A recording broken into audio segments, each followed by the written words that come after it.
All right. Well, it's great to see everybody this morning. I'm just checking. It looks like we've got a lot of people have made it from their breakout rooms and into the main session. So here we are on the third day of the Antibody Engineering Hackathon. I know a lot of you have accomplished a lot in these past 3 days, and I'm looking forward to hearing more about it later on today. I just want to remind you quick about our schedule for today. So we will have two speakers this morning, and this will go for the first hour of the day until I guess 12 o'clock Eastern time, 9 o'clock Pacific time. Then there's a short time for a break. Then there will be presentations at 12:30 Eastern time. Your teams will be talking about any kinds of blockers that you've encountered or things you'd like help with. We will have a team leader meeting this afternoon at 4:30 Eastern time, 1:30 Pacific. That'll be about half an hour. And I know a bunch of you have signed up to help with game testing. I believe Melanie has put the information for that into Slack. Melanie, do you want to add a word about that? She's here. Well, we can get her to say something about this later on. But I know a lot of you would like to test some of the games. Or Keith, do you have something to say about it? Yes, we have two games available, and I think Melanie's coming on, so I'll defer to her. There's Melanie. Yeah, thanks. Sorry. We do. We have two games. Keith has typed them in and made them work in playing cards. So I'll put a list up, and you'll come to our breakout room in Zoom, and we'll talk to each other from there, and we'll play the game online. So we can use 4 people every appointment, and we might be able to do 8. We'll see if so many people sign up. And we'll probably do it again tomorrow. There's a couple rooms, extra rooms too, extra 1 and extra 2. So if you need another room, you're welcome to use those as well. Okay, we'll get organized and let everybody know before like 4 o'clock. Sounds good. And the place to be, folks, immunology poker. Should be a good time. All right. So without too much more introduction, I'm really happy today to introduce Bijoy Desai from the Align Foundation. He's going to tell us about a really exciting tournament that you and your students might want to participate in, or students might want to form their own team or work with students from another college or university for engineering enzymes that digest plastics, the plastics that are in PET. Okay, Bijoy, take it away.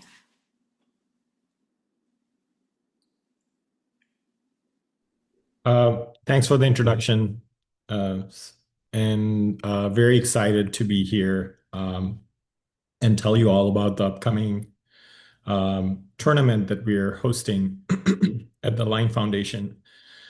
Before I get started on that, I just wanted to give a little bit of introduction about who we are as a foundation, and then what motivates us. So to give you some context, AlphaFold, that sort of really changed the game in protein structure prediction, competed in this competition called CASP, or Critical Assessment of Structure Prediction. And really, for a long time, CASP was trying to see all the models for structure prediction that are out there. And it had this score, which is called Global Distance Test. And 90% means that the structure that is being predicted is close to what is experimentally determined. A score of 90. And for a long time, none of the competing participants were able to get that score until AlphaFold came along. And that really changed the game. And now, for most parts, protein structure is considered a solved issue with some caveats, of course. And so the question is like, what led to that breakthrough of protein structure prediction being a solved problem? So if we ask that question, and then the question is like, how do we create the next best model in biology for predicting as well as generating or engineering things in biology? So that's where sort of we coming. What really fueled this breakthrough, and how can we create such a breakthrough again, and then kind of make it into a model? And then if you ask that question for structure prediction, that gives you a good idea. So one of the thing was that there was community alignment around a shared problem. For protein structure, it was understood that protein structure tells you something about function, and so there was a big alignment around trying to understand how a protein folds into a given structure. And then research that fueled a lot of research in that area. And then that created a very large high fidelity data set that really informed a lot of the models that are out there. So that was the creation of PDB, and that was a public database of very high quality protein structures.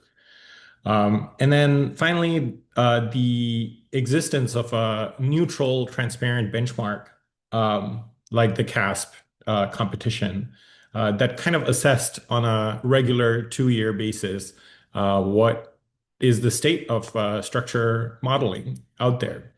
Um, and so that is kind of like that is what our general motivation and design is. We are a nonprofit foundation. We were founded in 2021.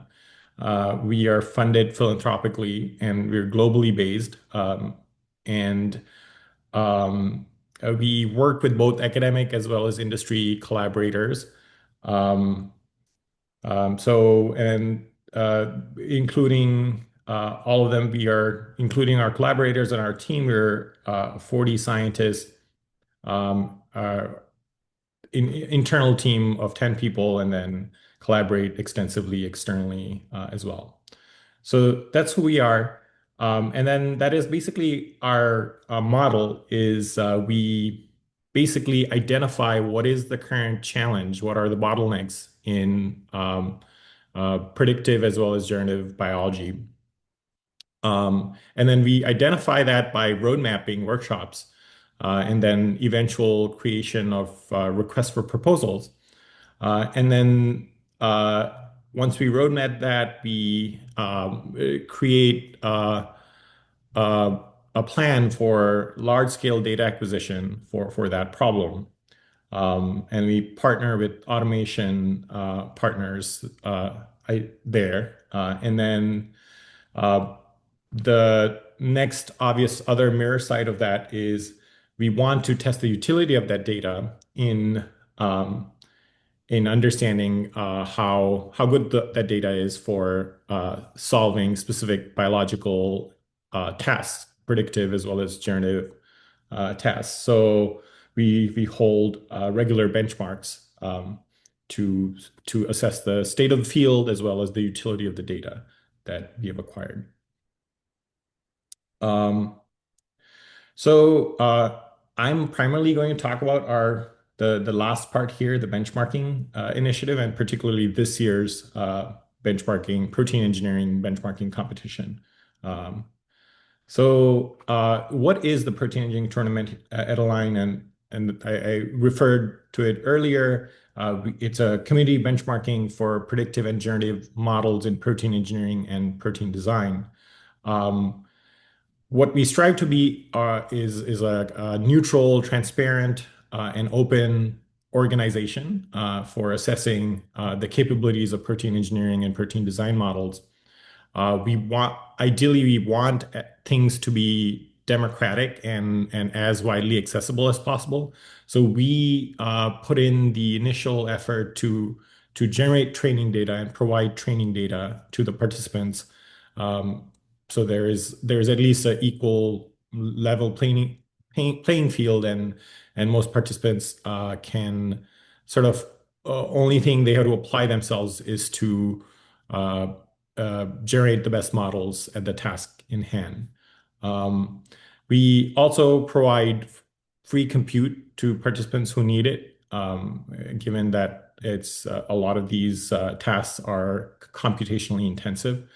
Um, and then for the generative phase of the competition, we test the participant-generated sequences in a side-by-side manner. So again, the participants don't have to invest. I mean, experimental testing is expensive, so they don't have to spend the effort um, or the resources. And then we are open publishing open data sets organization. So we publish all of our results at the end of the benchmark uh, to get some critical assessment of what happens. This is like general blueprint of how our benchmarks are held. This is from the last protein engineering tournament that was held in 2023. Uh, It's held in a predictive phase and a generative phase. The winning teams of the predictive phase advance to the generative phase. Um, and in both phases, like I said, we provide training data sets that can be used for supervised learning and training of their models. So last time the tournament was focused around the enzyme amylase, which is an industrially very relevant enzyme, alpha amylase. And this is sort of uh, an example of all the different teams that participated in their individual like approaches, titles of their individual approaches that were applied for um, for tackling the challenge of improving the amylase. Um, and then just to give you an idea of the results from the last time, there was participants submitted sequences. This is from the generative round. These are the specific activities of all the sequences that were submitted by each team. And a lot of the teams were able to beat the threshold that was or improved activity, specific activity from wild type. And then that led to side-by-side comparison of all these different kind of protein engineering, both predictive and generative models. And then we tested about 1,200 sequences in the lab, out of which majority of them, 99.7, were uniquely novel sequences that were generated by the participants. So that brings me to the 2025 Protein Engineering Tournament. This year, we have selected the target of the tournament to be PETases or PET hydrolases. Just to give you some context on like why we think this is important and the impact this could have. It does not need belaboring that right now the global plastic pollution problem is record high and it is anticipated to increase. For example, the plastic production was 410 metric ton, and it's projected to triple by 2060. And then only 10% of it is truly recycled. So most of it ends up in landfills, leading to a lot of leached BPAs and all the harmful chemicals that can leach into our food and water, as well as natural resources. So one of the ways that you could really degrade plastic is by using enzymatic degradation of plastic, or PETases. But then there are very important issues that remain in solving this problem. For example, plastic is notoriously challenging to degrade because it's a solid substrate. It needs to the enzyme needs to be active at the glass transition temperature of plastic, where the plastic is more accessible, and a lot of the enzymes degrade at that, or the activity diminishes at high temperatures. And then there are also pH requirements that are needed for industrial processes that break down plastic. So, so our tournament will task the teams to solve or improve PETases or predict properties of PETases that are industrially relevant for solving the PET uh, crisis. And again, give you an idea of the structure. The structure very much resembles the last tournament with some key changes. So we again, the tournament is divided into a predictive phase and a generative phase. The predictive phase has two tracks: a zero shot track, which is optional, and the key part of the predictive phase is the supervised, where we will provide training data. And there, you're asked to predict several PETase properties given a sequence or sequences of PETases. And then the top teams of the predictive round will automatically be invited to participate in the generative round. And then generative round again is held in generative phase is held in two rounds. In the first round, the participants each team generates anywhere between 50 to 100 sequences, and we test them, and then we provide the results back to the teams to see how they are doing and how they are faring compared to other teams. And then we provide an additional opportunity in round two for really improving their performance above their own round one performance, but also against other teams' performances, and really generate novel PETases with properties that are improved from the threshold benchmark that we set. So give you some context of what kind of data we will provide. For the training data at the beginning of in the supervised track of the predictive round, we will provide a data set of close to 6,000 sequences, most of which would be mutational saturation mutagenesis or a few sequences. But the data set will also contain several hundred natural homologs that in the lipase, cutinase, polyesterase family of enzymes. And then the data would be multi-parametric. So it would be activity, thermostability, or activity under certain pH conditions, as well as expression titers. At the end of round one of the generative phase, the participants will also be provided results of their own sequences, as well as performance of their team against other teams' performance. And then that data of their own sequences can be used to further improve their model in the round two. But at the beginning of round two, we'll also provide combinatorial mutational data around a set of sequences. So they would have additional data at the right before the beginning of round two. Yeah, so that is the data set. In terms of the evaluation, for the predictive round, we'll be using a correlative metrics or ranking metrics like NDCG or AUCG.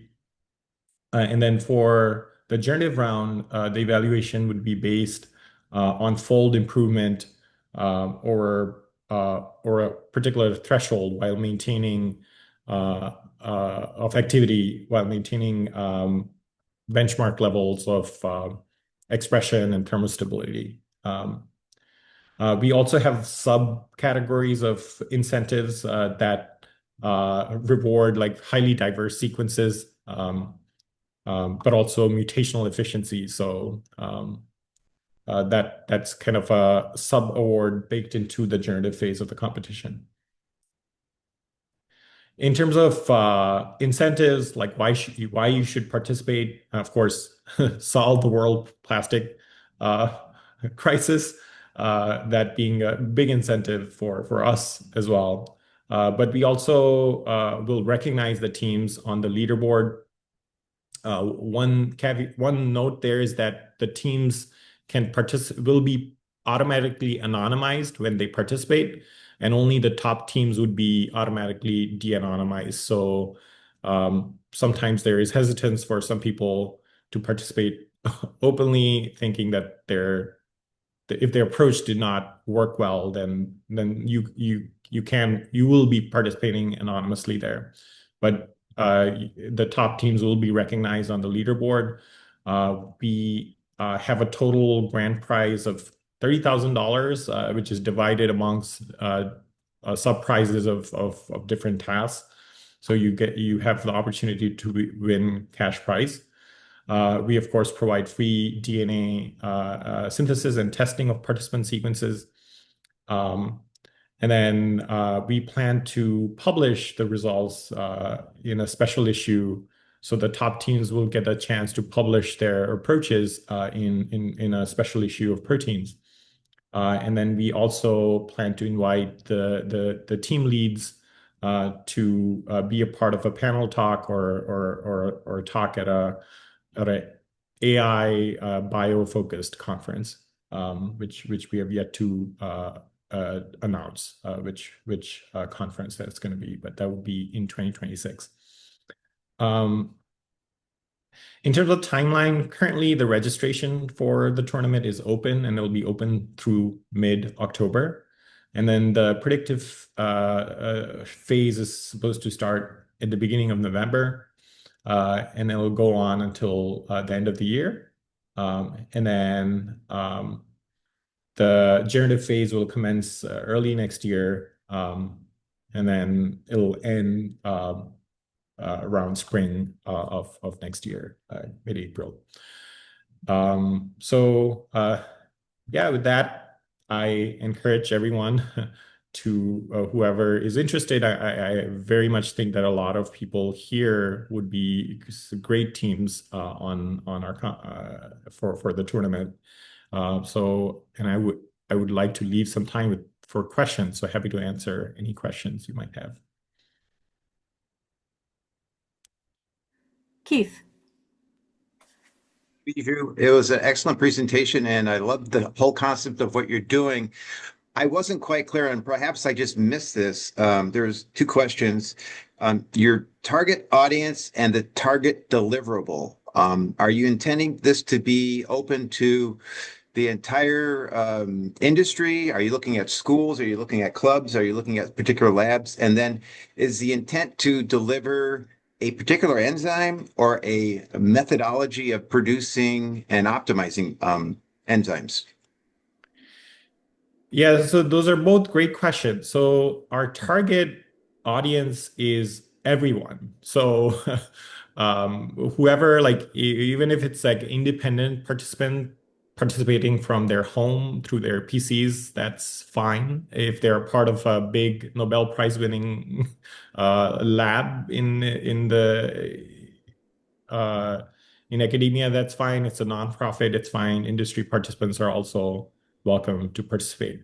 The only thing we require from participants, in addition to going through with the competition and submitting the tasks, is a requirement for submitting an abstract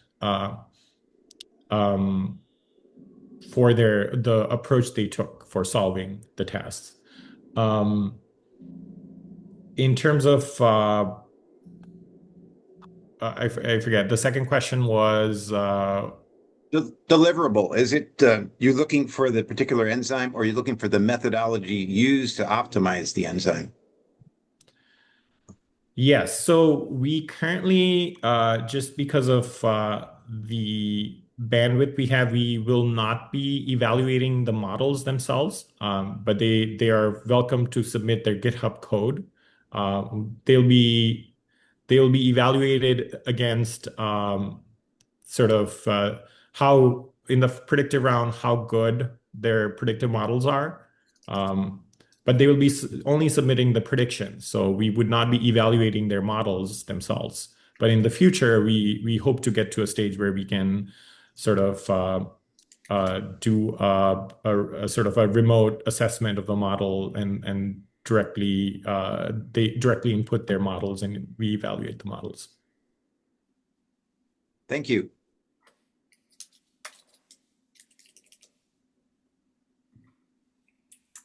All right, other questions? Yeah, Roger. I have kind of a weird one, and I don't know how relevant it is or not. But thinking about, if you generate something that does end up becoming a worthwhile product, what is the intellectual property situation with that? Who retains that?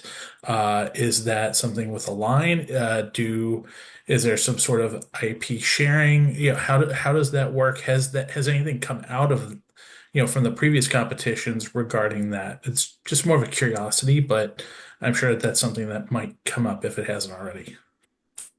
No, that's a great question, Roger. And you can find more detailed information, or we have a FAQ section, but this is something that commonly comes up. So we don't claim any IP rights on anything that participants submit. So they retain any novel sequences that they have produced, they retain IP on it, and we will not be publishing the results until like for almost like 6 months. So they have sufficient time to, if there is something, if we test it and then they produce something phenomenal, then they have time for filing provisional. And then same goes for their models also.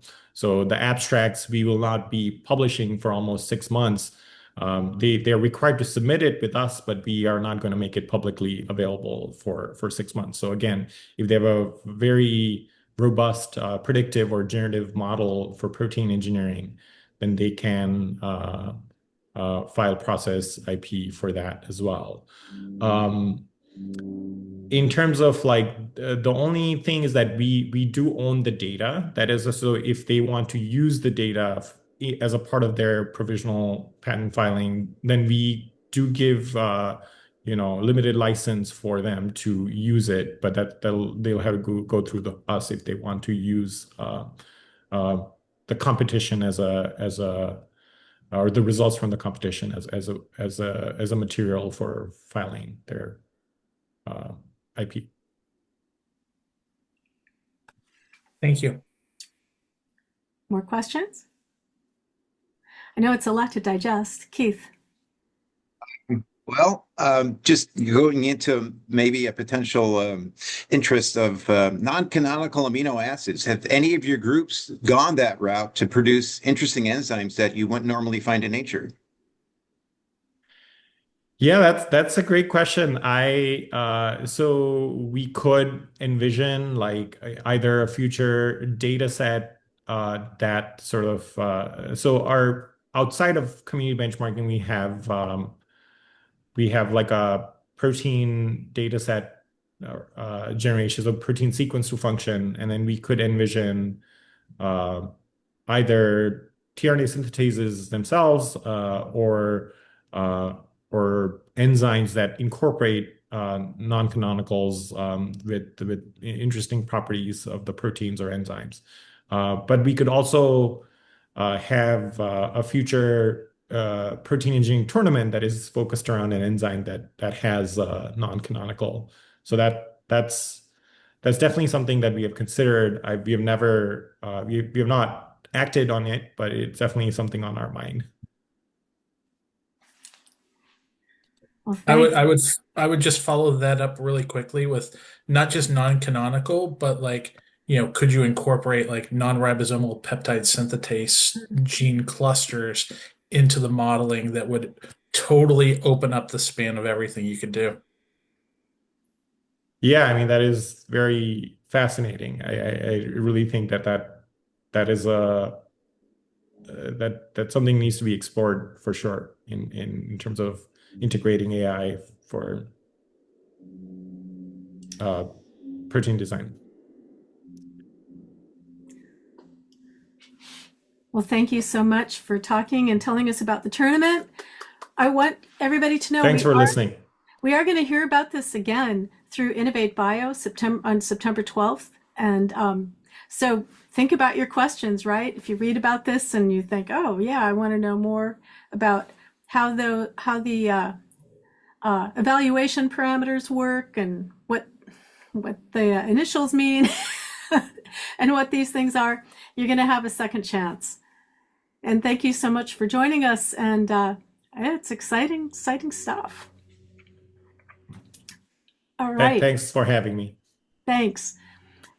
Okay, now I'm happy to introduce our second speaker for today, Dr. Ben Blue, who is working on trying to help people, or at least nematodes, live longer. Yeah, there'll be much less enzyme talk here, so I worry about the digestibility of this talk.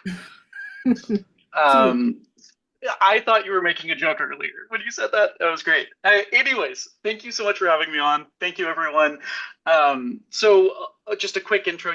One of the things I like to say, so Aura Biomedical, we are a early stage biotech. We're a for-profit company, but my passion is I've always had a passion for education. And so what I want to talk to you guys about today is, kind of separate from our day-to-day work, and the way that I like to do outreach to schools in the Seattle area and beyond. And hopefully there's excitement and people want to work with us. So, jumping in. So, my background is in the biology of aging, and I often get the question, why did I become interested in longevity medicine? And in reality, it's because I was lucky enough to be raised by 3 generations of very tough Alaskan women. And I want to highlight here, this is my great-grandmother who lived to 111. And I do love this quote from hers of, don't eat cornbread for breakfast is the secret to why she lived so long. But those kind of questions are what really started my journey into investigating how and why we age. And then even this gets at the next questions. What can we do about how to modulate that? So the rationale for why we do this is that aging is a main driver for a whole host of symptoms and stress resistance and susceptibility, and of course, even death. And so one of the things that I like to think about the context of what we do is we actually take a pluralistic approach to developing novel medications, where traditionally you go after a specific indication, a target-based approach, and you develop one drug for each therapy. Because aging is a driver for so many downstream conditions, by finding something that actually tackles the underlying molecular mechanisms of aging, we have the potential to go after a whole host of associated diseases. A little bit kind of about the state of the field. So right now, the current kind of quote unquote best in class longevity medicine based drug is this molecule called rapamycin. There's an incredibly cool story about how it was discovered on the island of Rapa Nui, or Easter Island. That's where the name rapamycin is derived. One of the things that I think is important when we talk about longevity medicine, because there's so much noise in the field, is that really establishing that no longevity medicine is going to be a miracle drug. You're not going to see people being immortal anytime soon. These are really, what we can best hope for is modest, probably double-digit percentage increases in lifespan based on our animal model data, but we're not going to see the giant Brian Johnson-esque effect that I think people see about in the news quite often. But what's interesting about rapamycin is it's shown that it affects a whole host of organ groups, and in some cases actually can reverse the progression of aging biomarkers. However, it's got a huge list of potential side effects. So this is from a human study looking at rapamycin, and many people that I know that have dabbled in rapamycin under the guidance of their medical professionals have had horrible symptoms. And this kind of indicates why we as a field are kind of being stymied by the focus around this one medication when there's a whole host of discovery that is yet to occur. And so that's where we've come in. So we built a platform that we spun out of our lab at the University of Washington to rapidly develop the next generation rapamycin that is more effective and has less potential side effects. And so while we start with aging as our main phenotype, we also are looking at everything from preventing radiation, increasing injury repair, cancer prevention, and all within the giant larger umbrella of longevity medicine. And so our base platform is this robotic system that, from a robotics perspective, it's a XY plotter that we've adapted to be really, really good at looking at my favorite animal of choice, Caenorhabditis elegans. And what I'll show you here is a video. Let's see if this plays up. There we go. Beautiful. So this is an example of one of our laboratory scientists going in and moving these racks of plates. Now, within each circle on these racks are about 30 animals given a novel drug. This goes across and takes all these images. You're seeing a little bit. One of our staff is a super big Marvel fan, so each robot is named after a Marvel superhero here. So you'll catch a few of those icons as you go through. And so it goes through, collects all this data, and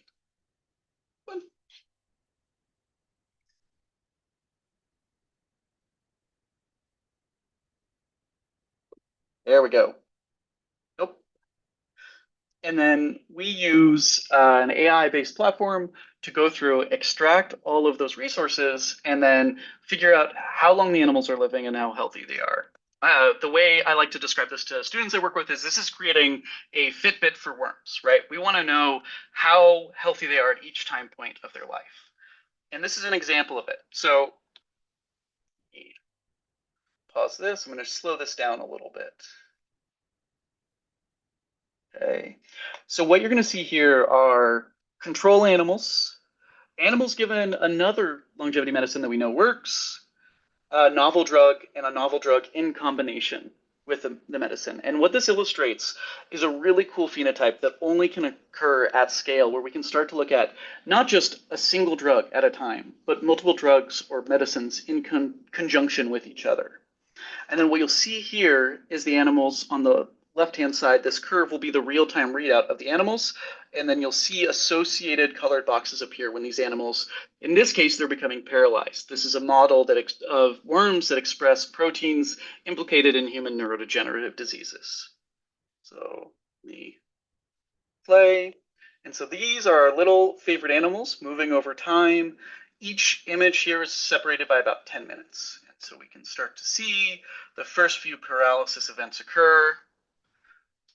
A lot more animals on our positive control still moving.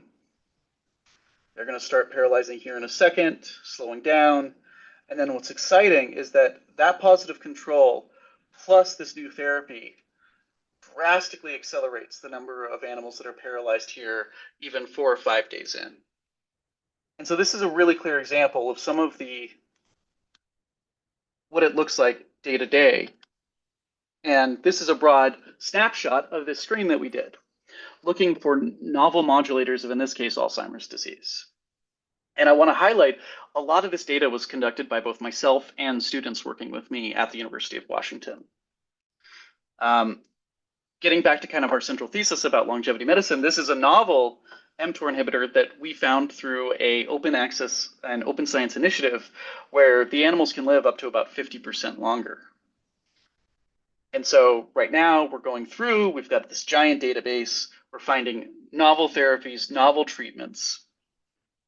And what's really, really exciting to me is that these are then being accelerated out to human models, and we can see that our therapies, in this case, this ORB-1284 is working at about 1/200th of the dose of rapamycin and still reducing senescence markers into a similar amount.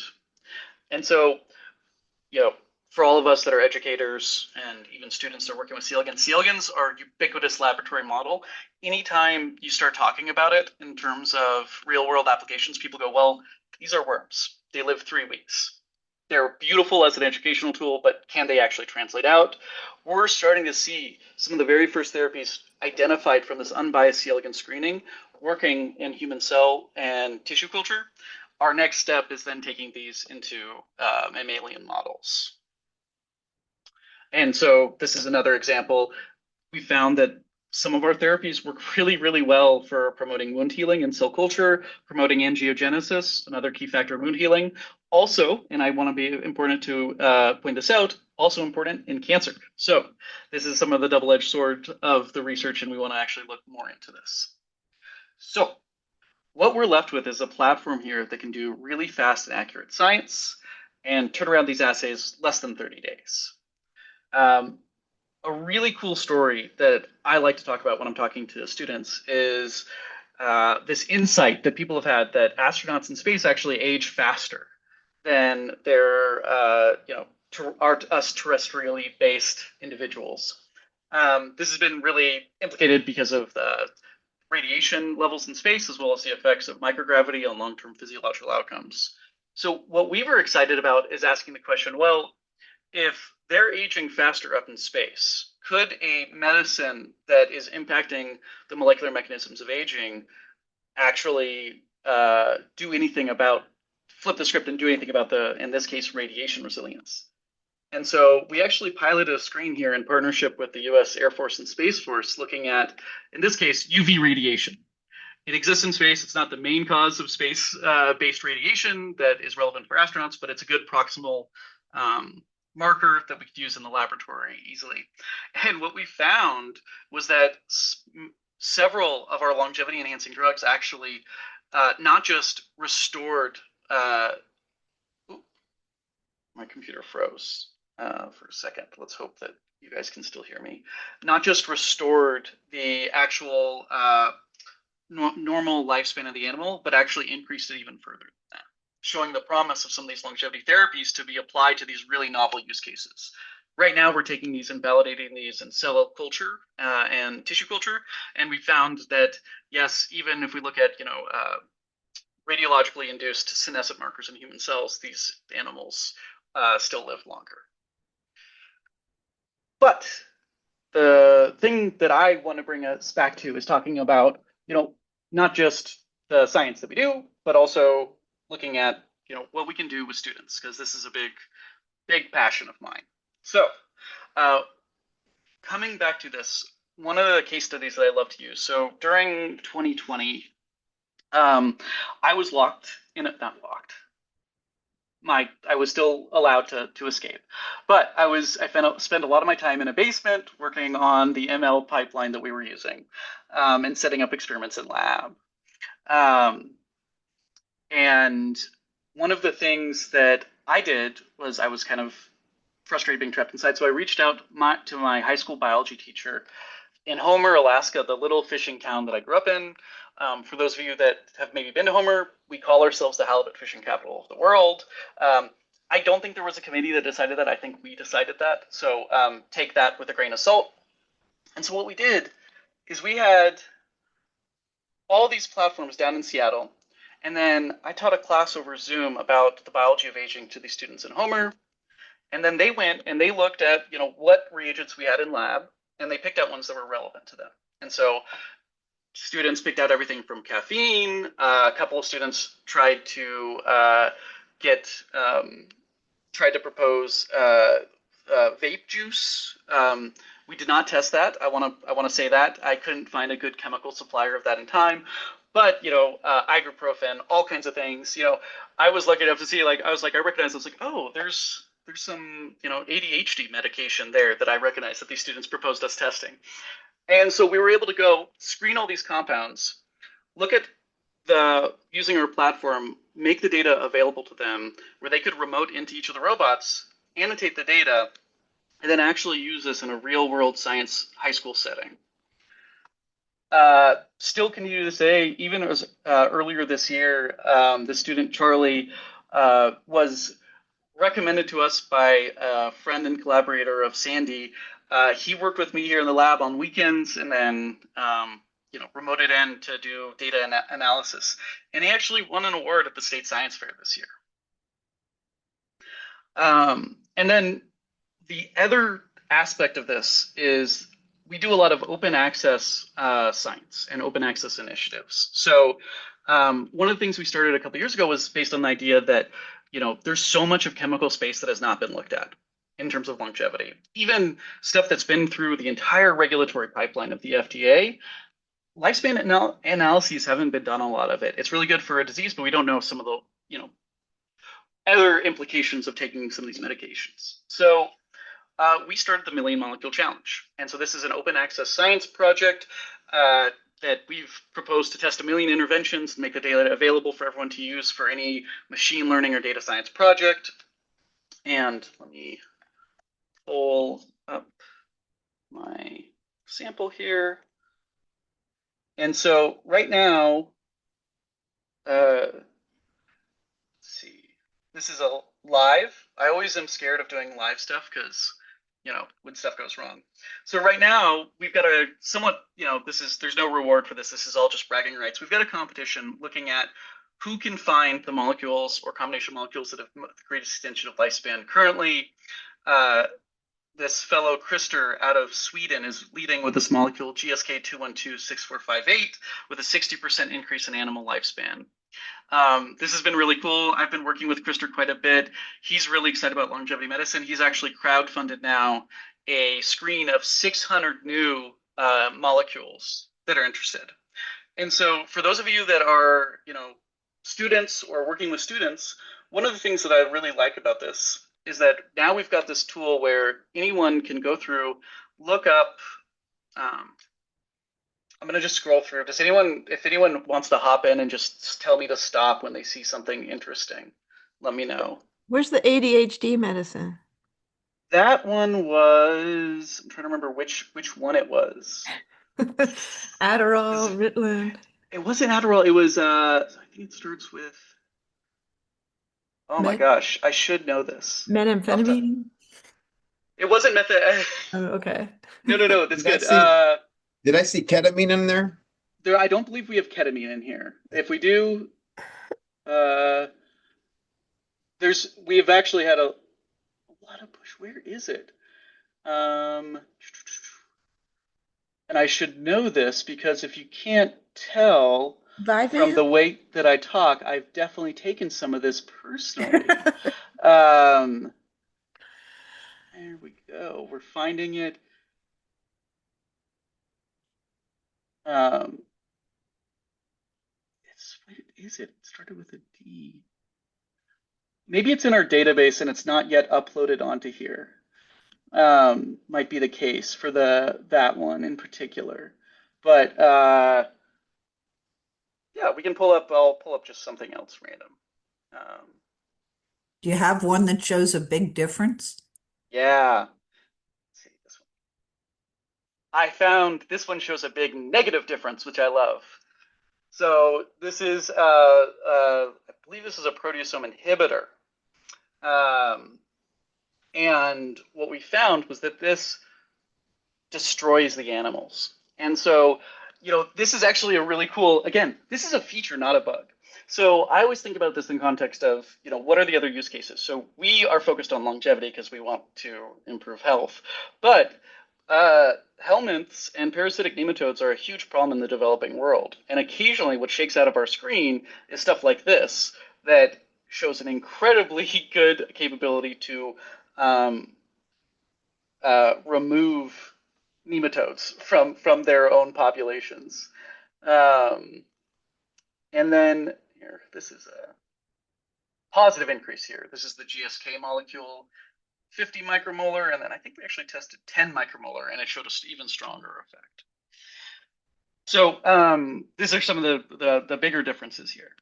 And so with this, back to the database is fully live. It's free for anyone to use. I will say, right now it is crowdfunded, so people basically pay the cost of reagents and labor for us to set up the experiment and do all the analysis and we make the data live. If you're a scientist, educator, or student interested in this, my email will be up in here. Reach out to me. I don't want anyone that's an educator or science to that's volunteer. We'll do this at cost. So please don't spend money on this. But this whole database is up there. So if you have students that are interested in doing maybe a bioinformatics project, or you're a student that wants to go through and do a bioinformatics project, this is fully open. I can send even the raw data to students or yourself, and it's available for data mining, whatever else predictive analysis that you'd want to do as a school project. So, last is I want to open up to questions. There's myself and my lead translational scientist, Blair, that's done all this work. We have more than that at the company, but those are the two of us that I like to highlight in the slide because I'm selfish. But really, I want to thank you, and thank you, Sandy, for organizing all this. Please feel free to reach out if you have any questions, you want to work with us, you're a student that's excited or an educator that's excited. I've definitely gone and given talks at schools around the Seattle area. Happy to do stuff on Zoom as well. With that, I'll open the floor to questions. Just leave this. Okay, well, Keith, you can start. Was the quickest on the draw. Thank you. That was a really cool presentation. I love the experimental setup that you created. Very optimized and looks like an excellent method to do some testing. So the questions I wanted to approach are replicates. Do you do replicates? Do you see a lot of variability? And then just in the back of my mind, just looking at some of the chemicals you were testing, my interest would be, are you seeing a lot of candidates that are antimicrobial where potentially there's some sort of contamination going on in your configuration that these chemicals are overcoming? Absolutely. Oh my gosh. You three incredible questions that I'm so happy you asked. So that now I've forgotten the order of. So okay. The first question the first one was replicates. Replicates, yes. So every curve is representative of at least 3 replicate populations, if not more. We often, when we see a hit, we'll go through and do an additional second entirely controlled replicate as a secondary thing to be sure of what we see, because there is variability. And that is the trick of working with nematodes, is that, they're very temperature sensitive. We have thermometers all over the lab. They're, checking everything at any given time, but stuff still happens. So yes, huge thing that I think about every day. Luckily, we've seen all of our strongest things have panned out, which is really, really good to hear. We do set a cutoff of about a 20% lifespan extension is about what we consider interesting. That's what the power analysis for these experiments tell us. And, we've got now about, I can't remember the exact number, pardon the Lincolnism, but 4 score or 5 score interesting compounds that we've tested in the last year that have been above a 20% extension of median lifespan in these animals. The next question was, and this is all internally controlled, so right next to every well is the solvent control. I'll say that. And your next question? You went over replicates, variability, and then the last question was potential contamination. Are you preventing contamination of cryptic infections? Incredible. So C. elegans, as a field, I think is actually struggling with this question because they're bacteriivores. They eat this E. coli that we grow in-house. That's their entire diet. There's studies showing that some of the reasons that C. elegans die is they actually lose the ability to process and break down that E. coli, and then they die from internal pathogenesis as one of the kind of pseudo-necropsies people have looked at for doing C. elegans work. It is a complicated system, and this is something I like to be very upfront with. So we do experiments in both live and killed bacteria. There is a difference depending on what you feed them with. I think, again, it's often, well, in this case, it's a bug that's a feature that's not a bug. And using this complex model where we see, in this case, I've seen a bunch of antibiotics that I see really strong lifespan effects. And looking at the individual wells, I then see that the bacteria colony is completely eliminated by midpoint through the experiment. And that tells me that maybe the antibiotic is having a lifespan effect, but really what's happening is that that lifespan effect is mediated by dietary restriction because the bacteria colony has died and the animals are starving, which we know can induce a lifespan extension effect. I candidly, as a guy working in C. elegans for about a decade now, am suspicious of so much published C. elegans work because of these interactions. What I love about our system is that all of this data is recorded in perpetuity. And so we can look at every single lifespan extending compound and then look and use our, either by eye or some of our ML techniques based on computer vision to see, is that food source still on the plate? It is. Cool, that antibiotic is having an effect outside of dietary restriction versus a traditional laboratory experiment where you have a scientist that makes a note in a notebook, but then there's no context for that data point 2 years down the road. We can go back and actually interrogate the question to get actually at some of these experimental confounds and complexities in even this relatively simple model system. But I'd love to embrace these complexities because the human system is 10, 100, 1,000 times fold more complicated. And so trying to work with these features, I think is so important for us to do good science. But great set of questions. Sorry if I rambled there. I really apologize. Fascinating work. You're very lucky to be in the field. I feel lucky every day. More questions? I'm sure Ben would love to take them. Yeah. Okay. Okay, I'll go ask a ahead. medchem question. Oh no, Todd. Drug interactions. I mean, Yeah. C. elegans don't have particularly advanced metabolic systems, but what happens when you start mixing the drugs? Yeah, so that's actually Like, for example, I can't take rapamycin. I'm on lisinopril. My lips will get fat and fall off. hey, well, I mean, if you can stop it at halfway through those symptoms, you'll look like a Kardashian. You know, the duck lip thing at its very end. No, I think that's a great point. So that's actually something that we're expanding on right now. So there are great tools out there already existing to do drug-drug, binding interactions. Where I think those can sometimes hit a wall is that it's hard to then test that in a complex model system. And so that's where we pick up the torch and can run at those and test them. The idea of what you talk about as the potential symptoms if you're prescribed the wrong combination, those are biomarkers of health and aging. And so what I think is a strength of what we do or try to do is that idea of a Fitbit starts to unpack those measures of health. So those drug-drug interactions that may produce novel side effects where, and C. elegans literature has shown some lifespan extending compounds or genes produce animals that are incredibly sick.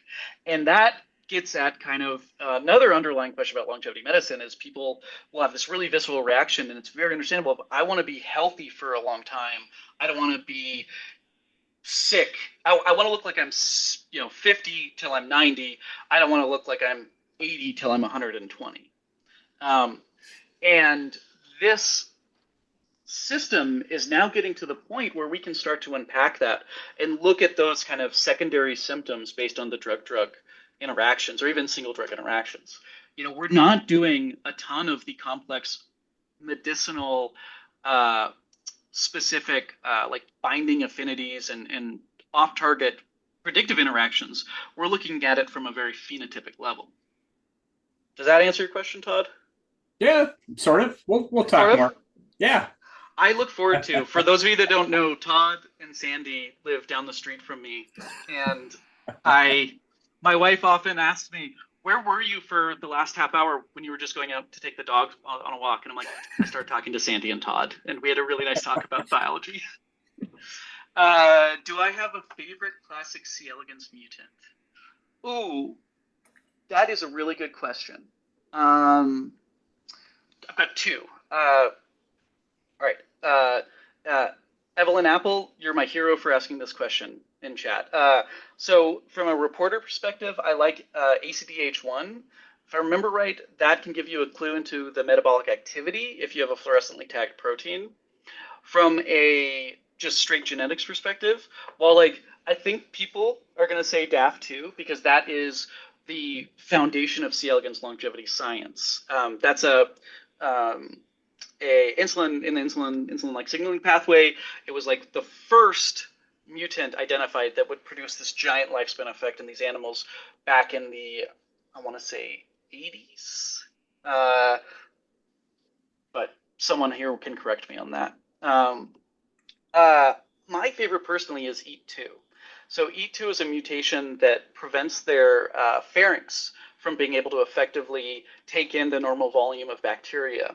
And so that in their pharynx is basically their mouth, their neuromuscular organ that actually beats like a heart, and you can measure it and create like little like EKG lines, like something out of like an ER or like house show. And so they have an impaired ability to eat, and then that produces a dietary restriction effect that makes them live longer. And so this is some of the kind of getting at the questions of the antibiotics that Keith was asking about this interaction here between two different systems, but then an effect that's really easy to, until you unpack the mechanism, you don't know why that's occurring. And I think E2 is a great example of that. Thank you. Thanks. Lori, you looked like you had a question before. I was going to make a comment. I made a stupid long comment in the chat, but the other comment was that worms are such a marvelous model organism, whether you're in a high school or a college or other places, that there's just so much you can do with them. And it was just a comment. Oh, great. It's a great comment. And that's what I love about it is that, like the example of like our radiation resilience assay, that was something that, we started working with the folks that were interested in it, and we turned around not just the development of the assay, but also like all of the data results of, I think we screened about 120 compounds in less than 90 days. And like that just speaks that, that's a timetable of about a school quarter. And so what I love about this in terms of like an educator perspective is that you can do these experiments very, very efficiently on student timed scales. And it's just fun, plainly. If nobody else has a question, I have a short one. Yeah. I know a lot of people do RNAi work with worms. I was wondering if you've tested different RNA sequences. Yeah, so great question. So we've yet to bring in, there's kind of two main RNAi libraries for C. elegans, so Oringer and Vidal. And so C. elegans have this really cool mechanism of RNA interference where if you feed them bacteria that are expressing the targeting molecule of the RNA, it'll actually take it up, and people speculate this is due to xenobiotic resistance. They'll actually then target it at their own genes. So you can feed them a bacteria, it expresses the RNA targeting sequence, and then it knocks down the gene function. I have been wanting to do a whole genome screen based around longevity in C. elegans, looking at even combinatorial approaches or gene by drug interactions. We have yet to do that. I think that would be an incredible project. This is a strategic decision that I have made as, I guess I'm the boss,